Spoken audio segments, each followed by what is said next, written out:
अक्सर मोहनदास करमचंद गांधी को श्रद्धांजलि देने लोग राजघाट जाते हैं। मोहनदास करमचंद गांधी का अंतिम संस्कार दिल्ली के इसी राजघाट पर हुआ। हे राम लिखा हुआ है और महात्मा कहते हैं यहीं सोए हुए हैं। लेकिन उनकी अस्थि उससे लगभग 1500 किलोमीटर दूर पूना के इस शानदार आगा खान पैलेस में है।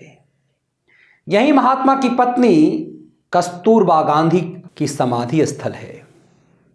यहीं पर बा और सरोजनी के साथ महात्मा मौज करते थे। अक्सर महात्मा गांधी के त्याग और बलिदान की कहानी हमें और आपको जब सुनाई जाती है, तब आगा खान पैलेस में जाकर आप गांधी के असली त्याग को समझ सकते हैं। पूना में यह भव्य आगा खान पैलेस, आगा खान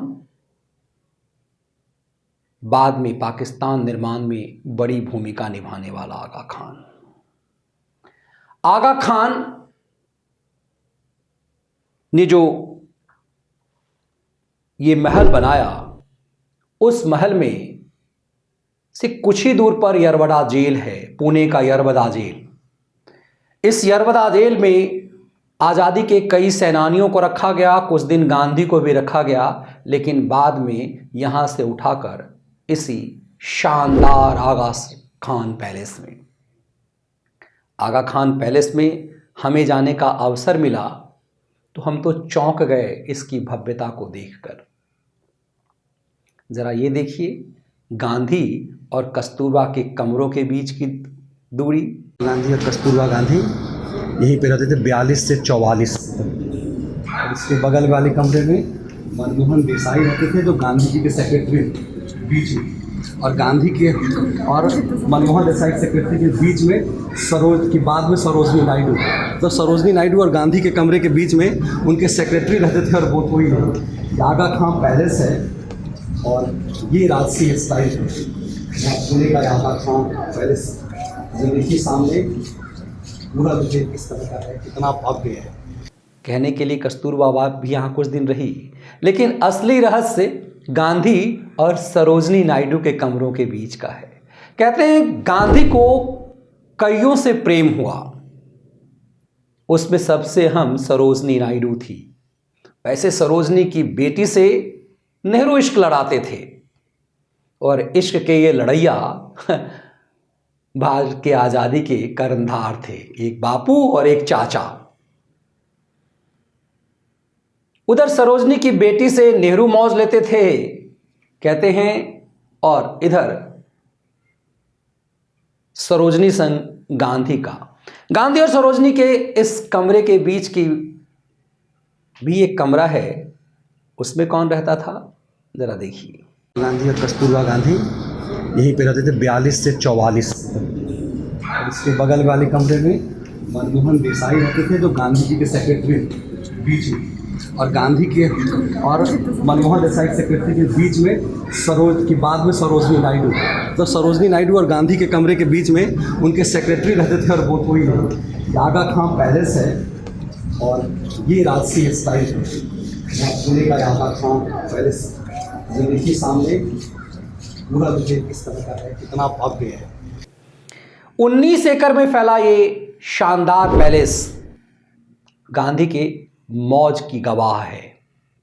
1940 से 42 तक लगातार महात्मा यहीं रहे, जब भारत आज़ादी की लड़ाई लड़ रहा था। महात्मा गांधी के कई किस्से हैं, इतिहास के पन्नों में उन्हें महात्मा बनाया गया, लेकिन भारत विभाजन के समय में नोआखाली में गांधी का अपनी ही भतीजी के साथ सत्य का प्रयोग करते, ब्रह्मचर्य का प्रयोग करते गांधी। कहते हैं आगा खान पैलेस में भी ब्रह्मचर्य का बहुत प्रयोग कर रहे थे। दरअसल हर उम्र की अपनी कहानी होती है और हर महात्मा के पीछे की भी अपनी कहानी। इतिहास का सच सबको सही सही बताने की जरूरत है। सच ये है कि इतिहास के असली नायकों को भुला दिया गया। जब गांधी आगा खान पैलेस में मौज ले रहे थे, सावरकर उसी समय में काला पानी की सजा भुगत रहे थे। अपनी नखों से उस जेल की दीवार पर वीरता की कहानी लिख रहे थे। 50 साल काला पानी की सजा सावरकर को मिली थी अंडमान निकोबार में।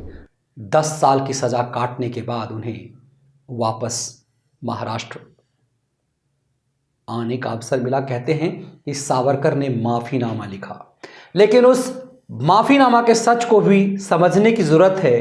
यदि माफीनामा नहीं मानते, लिखते, तो वो उसी जेल में सड़ते रह जाते। फिर एक से एक मानवता के लिए लिखी गई उनकी किताबें, जो सावरकर ने जेल में लिखा, हिंदुत्व जैसी अनमोल किताब, वो कभी सामने नहीं आ पाता। आगा खान पैलेस और अंडमान निकोबार के काला पानी की सजा वाले, जिसे अब सावरकर जेल कहते हैं, हजारों किलोमीटर की दूरी है।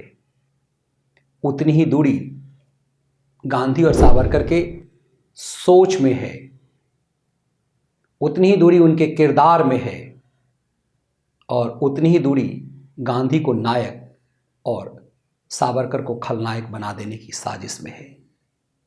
आगा खान पैलेस का सुख सुविधा और ऐश्वर्य, गांधी की फटेहाली और सावरकर का त्याग, इतिहास के वो रहस्य हैं जिसे छुपाया गया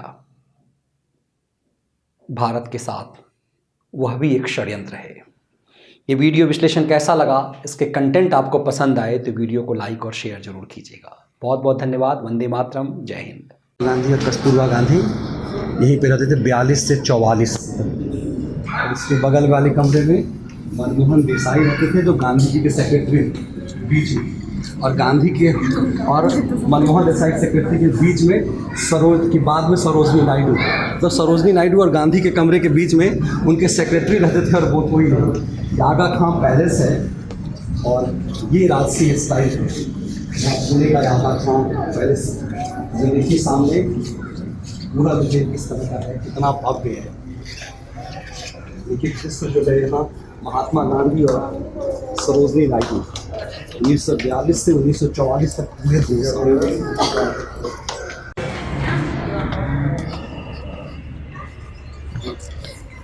पूरा ये दिव्य दिखता है कि किस तरह का जो है ये पैलेस है। ये पैलेस सामने से भी आप देखेंगे तो लगेगा कि किस तरह की राजसी ठाठ बाट में महात्मा जो है, महात्मा गांधी का जो है वो बंदी काल चलता था इस तरह के ठाठ बाट में। उस दौर में इससे ज़्यादा ऐश्वर्य तो कुछ हो ही नहीं सकता। पूरी चारों तरफ यदि आप घुमा करके देख लें एक तरह से नज़ारा, तो क्या शानदार जगह है। आजकल ये गांधी की याद के लिए पर्यटन का केंद्र हो गया है आगा खान पैलेस।